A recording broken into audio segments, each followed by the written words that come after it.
ہمارے چینل خاموش صحرا پر خوش آمدید۔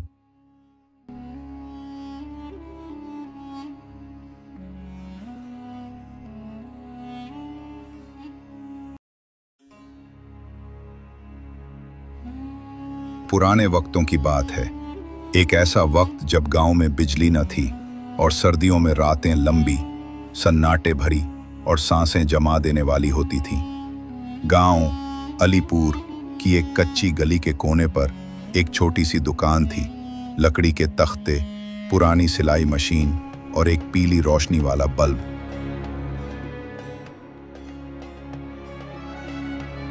اور وہاں بیٹھتا تھا نور محمد، درمیانی عمر کا ایک سادہ سا انسان، چہرے پر نرم مسکراہٹ، آنکھوں میں سکون اور دل میں ایسا درد جو لفظوں میں بیان نہیں ہوتا۔ اس کی دکان صرف کپڑوں کی سلائی کی جگہ نہ تھی، وہ ایک سایہ دار پناہ گاہ تھی جہاں غریب اور بے سہارا لوگ عزت کے ساتھ آ کر بیٹھتے، چائے پیتے اور اپنے دکھ بانٹتے۔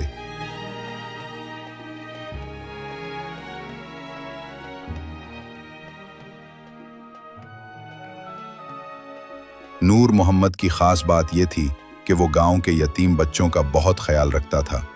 جب بھی سردیاں شدت پکڑتی وہ کپڑے اکٹھے کرتا، انہیں دھوتا، تیار کرتا اور چپکے سے ان بچوں کو دے آتا، بغیر کسی احسان کے۔ لوگوں نے کئی بار اسے آدھی رات کو چراغ کی روشنی میں کام کرتے دیکھا، کبھی کسی بچے کے کوٹ میں بٹن لگا رہا ہوتا تو کبھی کسی چھوٹے سے سویٹر میں رنگین دھاگا ڈال رہا ہوتا۔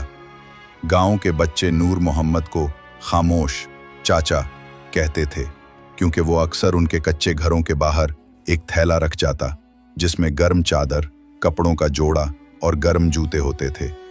وہ اکثر کہتا، میرے پاس دینے کو مال نہیں، مگر اللہ نے 2 ہاتھ دیے ہیں، سلائی آتی ہے، بس یہی کافی ہے کسی کا سردی میں بدن ڈھانپنے کے لیے۔ اس کے ہاتھ کپڑے سیتے تھے اور دل دعائیں کماتا تھا۔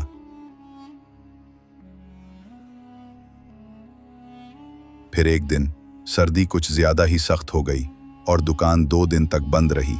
لوگوں نے سمجھا شاید بیمار ہے۔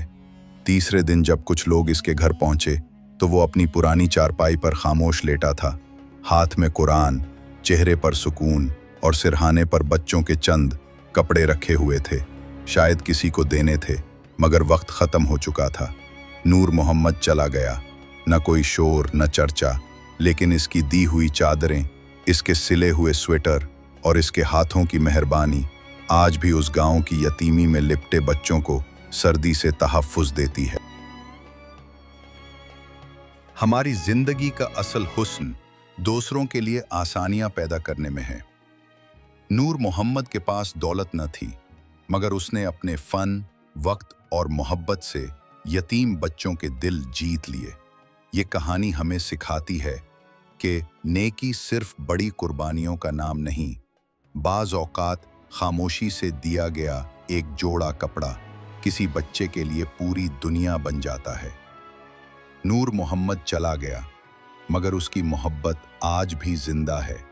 اس لیے جو بھی ہنر، وقت یا محبت آپ کے پاس ہے، اسے دوسروں کے کام میں لائیں، کیونکہ یہی عمل انسان کو انسان بناتا ہے۔